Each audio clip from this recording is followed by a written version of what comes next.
September 12, 1944, forced labour camp, Kaufering, Bavaria. Sergeant William Faulkner, 333rd Aviation Squadron, shot down over France 3 months ago, watched the Messerschmitt Bf 109 being towed past his work detail.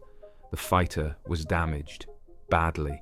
Cannon holes through the fuselage, engine trailing smoke, landing gear collapsed on one side.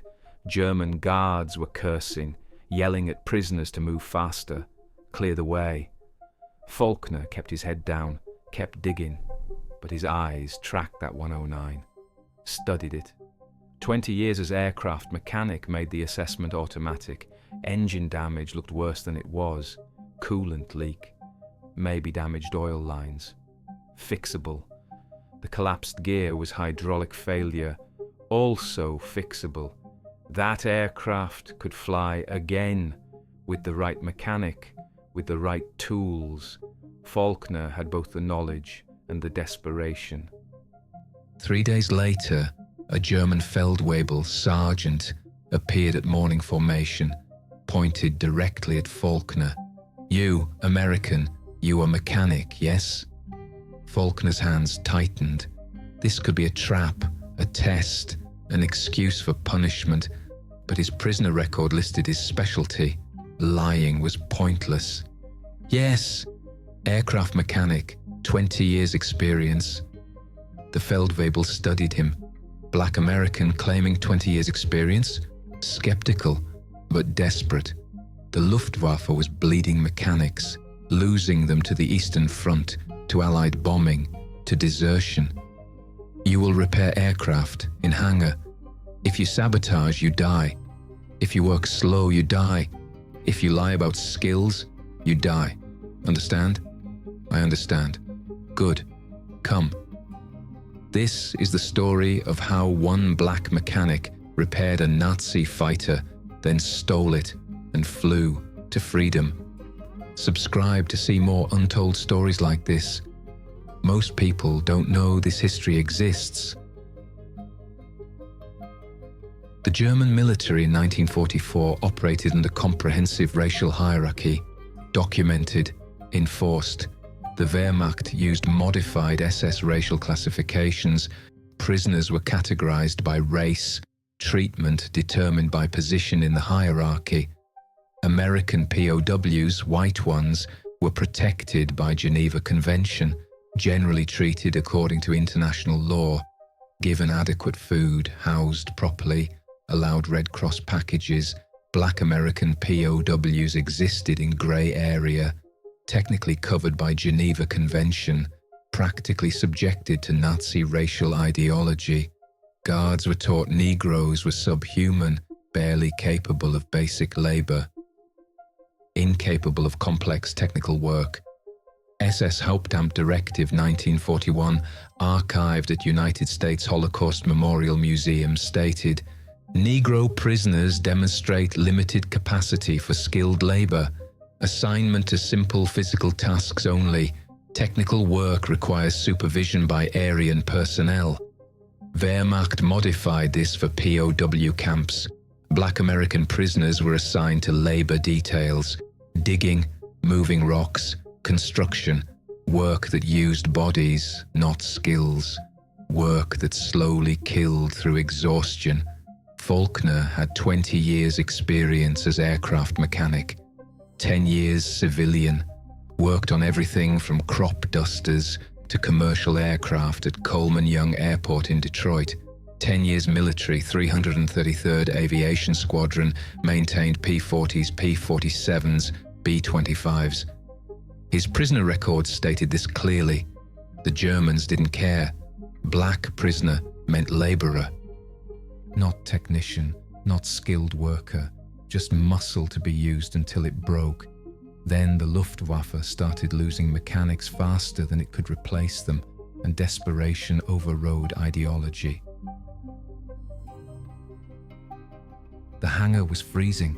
September in Bavaria, no heat, concrete floor, open to elements where Allied bombing had damaged walls. The Bf 109 sat in the center, damaged but not destroyed. Faulkner walked around it slowly. assessed the damage systematically. Feldwebel Werner Koch watched him, former Luftwaffe mechanic himself, wounded over Stalingrad, reassigned to guard duty, resented it, but knew aircraft, would know immediately if Faulkner was competent or lying. Faulkner ran his hand along the fuselage, felt the cannon damage, 50 caliber holes, American guns, probably P-51, looked at the engine cowling, coolant stains, oil streaks, looked at the collapsed landing gear, then turned to Koch. Engine coolant leak, oil line damaged, 2 cylinders probably damaged from overheating before pilot shut it down, landing gear strut, hydraulic cylinder failed on landing, fixable, all of it, need tools, need parts, need 3 weeks. Koch's expression changed, from skepticism to surprise. The black American had just given professional assessment, accurate, detailed, exactly what Koch would have said. You have tools, you get parts, you have 10 days. 10 days, not 3 weeks. Faulkner nodded. 10 days. He started work the next morning. Koch brought tools, basic, inadequate, wrenches that didn't quite fit, screwdrivers with worn tips. No torque wrench, no proper gauges, but workable. Parts came from other damaged aircraft, scavenged from 109s that would never fly again, from crashed bombers, from whatever could be found. Faulkner adapted. This was what he'd done in Detroit, making do with what was available, fixing aircraft with whatever parts could be scrounged, making broken things fly again through knowledge and improvisation. The work was familiar, comforting almost. His hands remembered. 20 years of experience lived in muscle memory. Remove damaged coolant lines, fabricate replacements from copper tubing scavenged from B-17 wreckage, remove damaged cylinders, install spares from another 109 that would never fly again, repair landing gear by fabricating new seals from rubber gaskets and leather from old boots.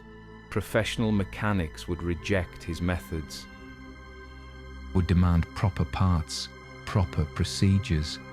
But Faulkner didn't have proper, had improvisation, had knowledge of fundamentals, had desperate need to make it work. Koch watched, initially skeptical, then impressed, then confused. Everything they'd been taught said Negroes couldn't do technical work, lacked capacity for complex mechanical systems, couldn't understand engineering, couldn't solve problems requiring abstract reasoning. But Faulkner worked with confidence of master mechanic, diagnosed problems correctly, solved them efficiently, fixed what Koch had assumed was unfixable with inadequate tools and scavenged parts. On day 4, Faulkner had the engine partially disassembled, cylinders removed, coolant system cleaned, oil system flushed. Koch brought coffee, real coffee, not the ersatz garbage prisoners got, handed it to Faulkner. You've done this before, many times. 20 years. Where did you learn? Detroit, Coleman Young Airport. Worked on every type of aircraft you can imagine. Crop dusters, mail planes, commercial transports. Then enlisted, maintained fighters and bombers. Koch was quiet for a moment then. They told us Negro Americans couldn't do skilled work, that you were fit only for basic labor. But I've seen your work. It's excellent. Better than most German mechanics I've supervised. Faulkner said nothing. What could he say? That Nazi propaganda was wrong. That would get him killed. Koch continued. My brother was mechanic in Stalingrad. He wrote letters, said the Russian mechanics were good, very good. We were taught Slavs were inferior, but my brother said they kept their aircraft flying with nothing, with parts they made themselves. With tools they improvised. He respected them. Your brother? Dead. Stalingrad, January 1943. I'm sorry. War kills mechanics and pilots equally. Koch looked at the disassembled engine. This aircraft, the pilot who flew it, Hans Dieter, good pilot, 11 kills, shot up by American Mustang, red tail. He saw the pilot, Negro, like you, said he flew like devil, aggressive, skilled. Hans barely made it back. Faulkner's heart rate spiked. Red tails, Tuskegee airmen, his people, shooting down German aces, destroying the myth that black pilots couldn't fly. Koch saw his expression. You know these pilots? I know of them. 332nd Fighter Group, best escort pilots in Europe. Hans said same thing. Said they stay with bombers. Don't abandon them for glory. Very professional. Very dangerous. Koch paused. Everything we were taught says this is impossible. Negro pilots, Negro mechanics, all supposedly inferior. But evidence says otherwise. You are here, making this engine work again. Those pilots are up there, shooting down our aces. Faulkner met his eyes. Maybe everything you were taught was wrong. Koch was silent for a long moment. Then, maybe it was. On day 7, Faulkner had the engine running. He started it at dawn. Koch stood beside him. The Daimler-Benz DB605 engine coughed, sputtered, then caught. Rough at first, then smoothing out, running strong. The sound was beautiful, perfect. The sound of an engine that would fly. Koch listened, smiled. Excellent work. Better than new. Faulkner adjusted the mixture, watched the gauges he'd scavenged from other aircraft. Oil pressure good, coolant temperature stable, RPM steady. The engine was perfect. Landing gear tomorrow, then controls check, then it's done.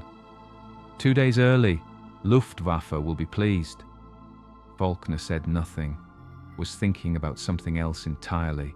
The 109 would be ready in 2 days. The Luftwaffe pilot, Hans Dieter, the ace with 11 kills, would arrive in 5 days to test it, to fly it back to his unit. Faulkner had 5 days. 5 days before his only chance disappeared forever. That night, in the barracks, Faulkner made his calculations. The mathematics were brutal, staying in camp, winter approaching. Already September, snow would come in weeks, food was scarce, prisoners were dying daily, starvation, disease, exhaustion. Survival rate for next 6 months, maybe 50%, maybe worse. Even if he survived winter, liberation was uncertain. Russians were coming from east, Americans from west. But when? Months, years. Probability of survival to liberation, unknown, maybe 30%, maybe less. Escaping on foot. Camp was 150 miles from Swiss border, through mountains, through enemy territory, no documents, no civilian clothes, no food, no money. Black American in Nazi Germany, impossible to blend in, would be reported immediately. Probability of reaching Switzerland, less than 1%. Escaping by air. The 109 was almost ready, would be fully operational in 2 days. Faulkner had logged flight time. Not much, maybe 20 hours total, enough to take off, enough to fly straight, not enough for combat, not enough for aerobatics. Switzerland was 150 miles southwest. Maybe 45 minutes of flight time. Problems. Getting fuel. Getting airborne without being shot. Avoiding German fighters. Avoiding German anti-aircraft. Avoiding Allied fighters who wouldn't know he was American. Finding Switzerland in darkness or clouds. Landing without killing himself. Probability of success. Maybe 10%. Maybe 15%.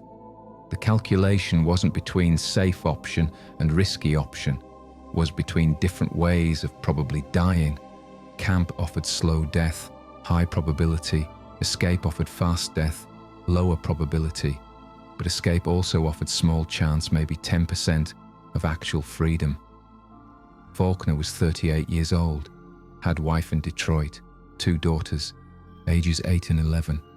He'd been gone 6 months. They thought he was dead. He'd been shot down, captured, spent 3 months in interrogation camps, 3 months in labour camps, lost 40 pounds. Had infections, had injuries that weren't healing. Staying in camp meant dying. Eventually, probably, almost certainly, escaping meant probably dying, but faster, with purpose, while trying. Faulkner made his decision. He would escape in the 109, would fly to Switzerland, would probably die trying, but at least he would try. Day 8. Faulkner installed the repaired landing gear, tested it, extended, retracted, extended again. Perfect. Held weight, no hydraulic leaks. The 109 could take off and land. Day 9. Faulkner checked flight controls, ailerons, elevator, rudder, all responding correctly. Checked instruments, all functional. Checked fuel system, everything worked. The 109 was ready. Completely airworthy, could fly combat missions, could fly to Switzerland. Koch inspected the work, was impressed. "You've done excellent job. Luftwaffe will commend this repair. You've saved valuable fighter. When does the pilot arrive?" "Day after tomorrow, morning. He'll test it, then fly it to his unit, Jagdgeschwader 3, near Munich." 2 days. Faulkner had 2 days. That night, Faulkner studied the 109, memorized the cockpit, instrument layout, control positions, fuel selector, magnetos, throttle, mixture, prop pitch, radio. The 109's cockpit was cramped, tight, very different from American aircraft he'd maintained, but he understood systems, understood principles, could figure it out. The plan was simple. Tomorrow night, day 10, he would wait until after dark, midnight. Guards would be tired, less alert. He would slip out of barracks, cross the compound to the hangar, start the 109, taxi to the field, take off before guards could react, fly southwest, low, in darkness, head for Switzerland, land anywhere safe, surrender to Swiss authorities. Simple plan, probably suicidal, but better than dying slowly in camp. One problem: fuel. The 109's tanks were nearly empty, enough for engine tests, not enough for a 150-mile flight to Switzerland. He needed fuel, needed to fill the tanks without anyone noticing. Day 10. Faulkner's last day working on the 109. He performed final checks, ran engine for 20 minutes. Perfect operation. Koch watched, satisfied. "Tomorrow the pilot arrives. You've done well. I will report your excellent work." "Thank you." Koch hesitated, then pulled out cigarettes, American cigarettes, offered one to Faulkner. "Where did you get these?" "Captured from Americans. I've been saving them." Koch lit both cigarettes. "I want to tell you something. When war started, I believed in Reich, in victory, in racial superiority, everything we were taught. And now I see what we've become, what we're doing, the camps, the executions, the madness, and I see men like you, proving everything we believed was lies. You're skilled mechanic, better than most Germans. Those Negro pilots shooting down our aces, they're skilled pilots. Everything proves our ideology was wrong. Why are you telling me this?" Koch looked at him directly. "Because tomorrow you disappear. Tonight, you take the 109, you fly to Switzerland, or you try." Faulkner froze. Don't insult me. I've watched you, studying cockpit, memorizing controls." "I know what you're planning. I was mechanic. I understand aircraft. I understand desperation. You're going to stop me." Koch took a long drag on cigarette. "No, I'm going to help you. The 109 needs fuel for tomorrow's test flight. I will have tanks filled tonight. Full tanks. Enough to reach Switzerland. Maybe enough to reach France. Why? Because you repaired that aircraft perfectly. because you proved everything we were taught was lies, because my brother died believing those lies, because this war is lost and I'm tired of serving madness. Coke crushed his cigarette. Midnight. I will be in barracks. Guards will be rotated. You'll have 10 minutes, maybe 15, before anyone notices. You'll be executed for helping me escape. Probably. But I'm dead anyway. War is ending. We're losing. Better to die helping someone escape than die serving this. Coke walked away. Faulkner stood beside the 109, hands shaking. A German sergeant, former true believer, was going to help him escape. Because one black mechanic had repaired one aircraft perfectly enough to destroy a lifetime of propaganda. September 22nd, 1944. 00:17 hours. Faulkner slipped out of barracks, moved through shadows. The compound was dark, cloudy night, no moon, perfect for escaping, terrible for flying. He reached the hangar. Door was unlocked. Coke's doing. Faulkner slipped inside. The 109 sat in darkness, barely visible. He approached it, ran his hand along the fuselage. His work, his escape. He climbed into the cockpit, cramped, tight, so different from American aircraft. He settled into seat, strapped in, adjusted rudder pedals, found controls by feel, by memory, fuel selector on, magnetos on, throttle, cracked open, mixture, rich, prop pitch, full forward. His hands were shaking, his heart hammering. This was insane. He had maybe 20 hours flight time in trainers. Years ago, he'd never flown a fighter, never flown in combat, never flown at night, never flown a German aircraft. He was about to try all of that simultaneously, or die trying.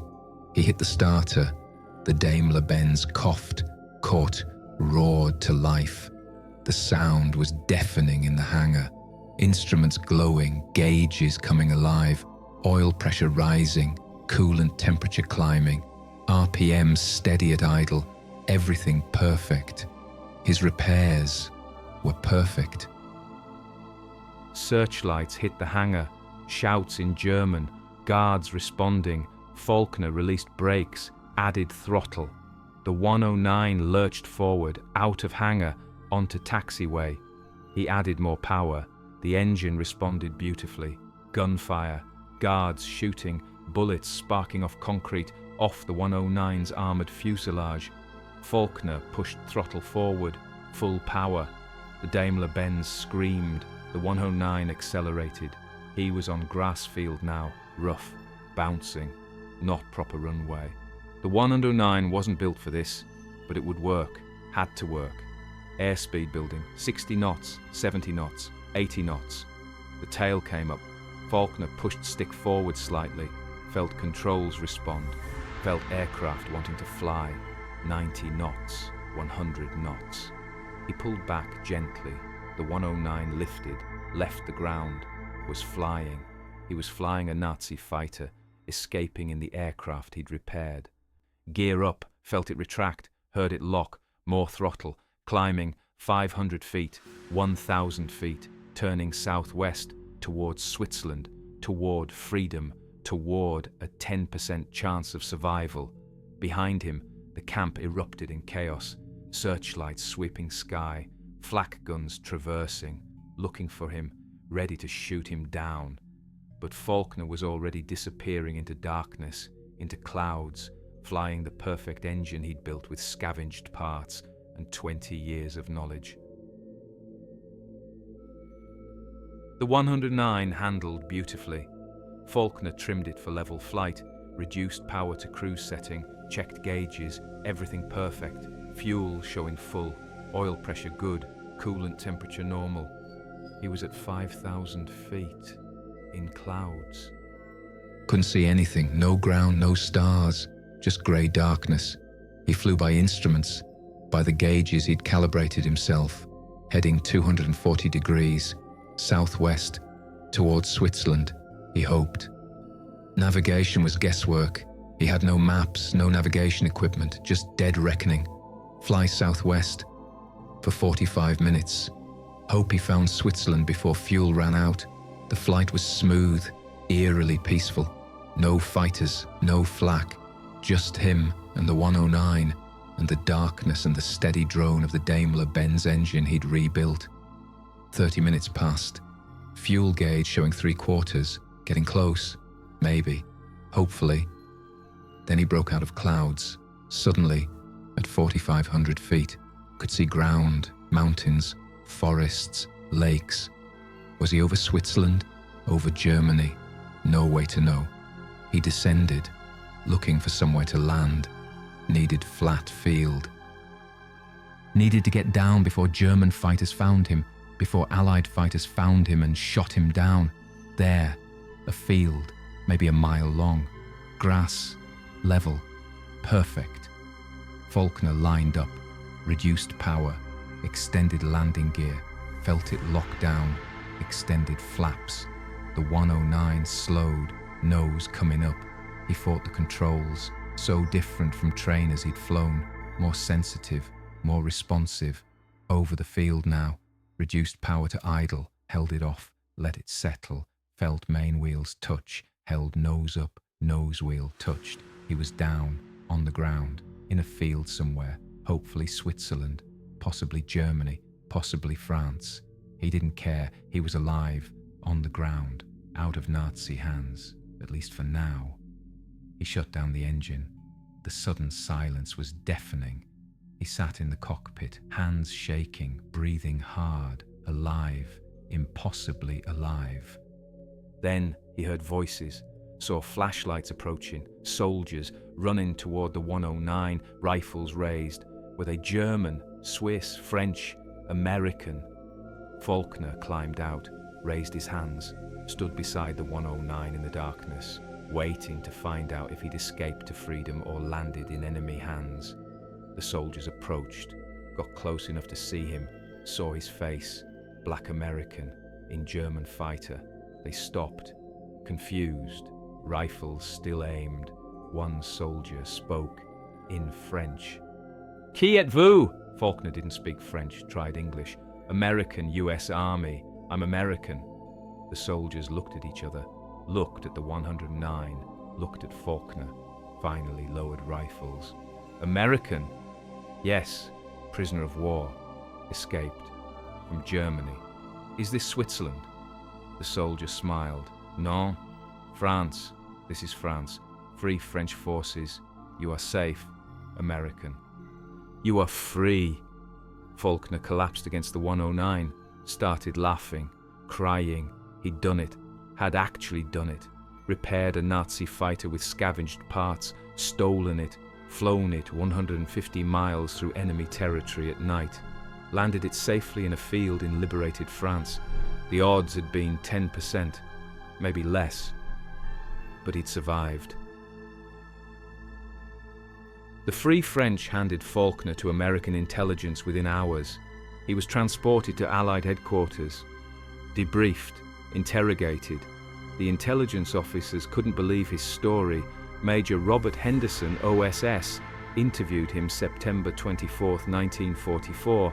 The transcript declassified in 1995. Henderson: You're telling me you repaired a Messerschmitt 109, a German fighter? Faulkner: Yes, sir. From damaged condition to fully operational, 10 days. Henderson: With what tools? Faulkner: Basic tools, scavenged parts, whatever was available. I'm aircraft mechanic, sir, 20 years experience. I know how to make things work. Henderson: And then you stole it? Flew it to France? Faulkner: Yes, sir. Flew it at night, through clouds. 150 miles, landed in French-controlled territory. Henderson: How many hours flight time do you have? Faulkner: About 20 hours, sir. In trainers, before the war. Henderson: 20 hours, and you flew a high-performance fighter at night through enemy territory? Faulkner: Yes, sir. Seemed better than dying in camp. Henderson: The 109 you flew, The engine was in perfect condition. Our mechanics examined it, said it was rebuilt expertly. Better than factory spec. Faulkner. Thank you, sir. Henderson. You're black, Sergeant? Faulkner. Yes, sir. Henderson. The Germans, they let a black POW work on their fighters. Faulkner. They were desperate, sir, losing mechanics faster than they could replace them. Desperation beats ideology. Henderson. Did it change how they treated you, seeing your skills? Faulkner. One guard, Feldwebel Koch, former mechanic. He recognized my work, questioned his beliefs, helped me escape, filled the 109's tanks, gave me chance. Henderson. A German sergeant helped you escape? Faulkner. Yes, sir. Said I'd proven everything he'd been taught was lies. Said he'd rather die helping me than die serving madness. Henderson. What happened to him? Faulkner. Don't know, sir. Probably executed. For helping me. Henderson wrote in his report, Sergeant Faulkner's escape represents extraordinary technical skill, courage, and improvisation. His successful repair and theft of enemy aircraft demonstrates exceptional capability. Recommend immediate recognition and return to aviation maintenance duty. The irony, October 1944. Faulkner returned to United States, processed through repatriation, debriefed again. His escape was documented, praised, recognized as one of most remarkable escapes of the war. Then he was sent home, to Detroit, to segregation. He applied to resume work at Coleman Young Airport as senior mechanic. He had 20 years' experience, had just repaired a Nazi fighter with scavenged parts, had flown it to freedom. His application was rejected. The airport manager didn't explain, but Faulkner understood. Black mechanics weren't hired for senior positions, only for basic maintenance, only for cleaning, only for work white mechanics didn't want. He eventually found work at Packard Automotive Plant, on assembly line, installing carburetors. The job required maybe 5% of his knowledge, 1% of his skills. The German sergeant who'd watched him rebuild a fighter engine had questioned Nazi ideology. America never questioned its own. Faulkner was interviewed by Veterans History Project in 1988, age 82. The interview archived at Library of Congress. Interviewer: You repaired a Nazi fighter and flew it to freedom. That's extraordinary. Faulkner: What's extraordinary is that I had to prove I could do it. I'd been doing that level of work for 20 years, but nobody believed black mechanics could handle complex systems, so I had to prove it. Under German guard, under threat of death, prove what I'd been doing my entire career. Interviewer: The German guard who helped you, Koch, he recognized your skill. Faulkner: Yes. Took him 1 week watching me work. 1 week. Then he questioned everything he'd been taught, helped me escape, risked his life. 1 week of watching actual evidence was enough to destroy his prejudice. Interviewer: And when you came home? Faulkner: America didn't need 1 week, didn't need evidence, just needed to see my skin color. That was enough. 20 years experience, escaped from Nazis, repaired and flew enemy fighter. None of it mattered. I was still just a black man, still not qualified for senior mechanic position. Interviewer: How did that make you feel? Faulkner: Like I'd proven something to the enemy that my own country refused to see. German guard learned in a week. America hasn't learned in 40 years. Post-war intelligence documented Faulkner's escape meticulously. The numbers told remarkable story. The repair, time to repair severely damaged fighter, 10 days professional assessment of repair quality, exceeds factory specifications, parts used, 73% scavenged from other aircraft tools available, 40% of standard mechanics toolkit success rate, 100%, the escape, flight time logged, 20 hours, all pre-war trainers, hours flown in Bf 109, 0, first flight was the escape, distance flown, 153 miles, flight time, 47 minutes, night flying, yes, instrument-only flight in clouds, yes, combat maneuvering required, no, avoided all contact, emergency landings practiced, 0, successful landing, yes, German records captured and declassified, POW escapes by air, entire war, 11 documented attempts, successful escapes, 2, Faulkner and 1 RAF pilot, success rate, 18%, American military recognition, Distinguished Flying Cross, no, wasn't officially assigned to flying duty, Air Medal, no, same reason, Army Commendation, yes, Bronze Star, no official recognition for technical expertise demonstrated, minimal post-war employment, applications to aviation companies, 14 positions offered, 0 final employment, automotive assembly line worker skills utilized, less than 5% of capability. The mathematics were crushing. German ideology collapsed after 1 week of evidence. American ideology persisted for decades despite overwhelming proof. What happened to Feldwebel Werner Koch was documented in German military records, declassified in 1987. Koch was arrested the morning after Faulkner's escape, charged with aiding enemy prisoner, with dereliction of duty, with treason. He was executed by firing squad. September 24, 1944. Same day Faulkner landed safely in France. Koch's final statement, recorded by the execution squad commander: "I helped American mechanic escape, not because I am traitor, because he proved everything we believed was lies. He repaired aircraft I thought was destroyed, better than German mechanics could have done, because he is skilled craftsman, not because of his race, despite his race." His capability had nothing to do with racial hierarchy, we were taught, everything to do with 20 years of knowledge and hard work. I am being executed for helping him.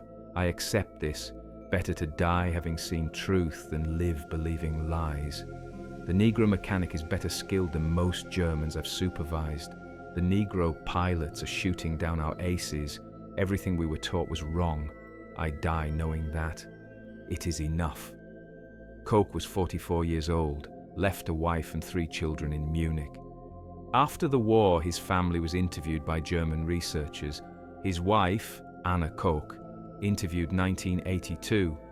"Werner wrote me letters, said he was supervising Negro prisoner repairing aircraft, said prisoner was excellent mechanic, said it was making him question everything." His last letter arrived day before his execution. Said, "I've seen evidence our ideology was false. I cannot continue serving lies. I have helped prisoner escape.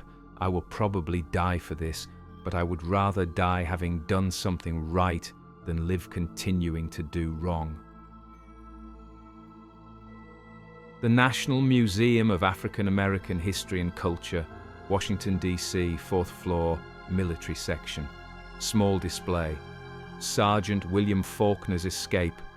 Inside, photographs of Faulkner in uniform, copy of his interrogation transcript, technical drawings he made of Bf 109 repairs, and a piece of metal, part of cowling from a Messerschmitt Bf 109, recovered from Bavaria, believed to be from the aircraft he flew. The display caption, Sergeant William Faulkner, 333rd Aviation Squadron, repaired a German Messerschmitt Bf 109 fighter while prisoner in forced labor camp in Bavaria, September 1944. Despite having only basic tools and scavenged parts, he rebuilt the aircraft to flight-worthy condition in 10 days.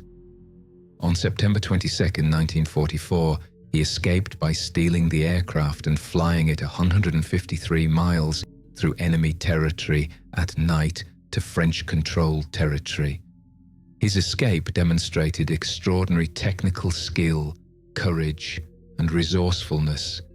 Despite this achievement, Faulkner was unable to obtain skilled aviation work after the war due to racial discrimination.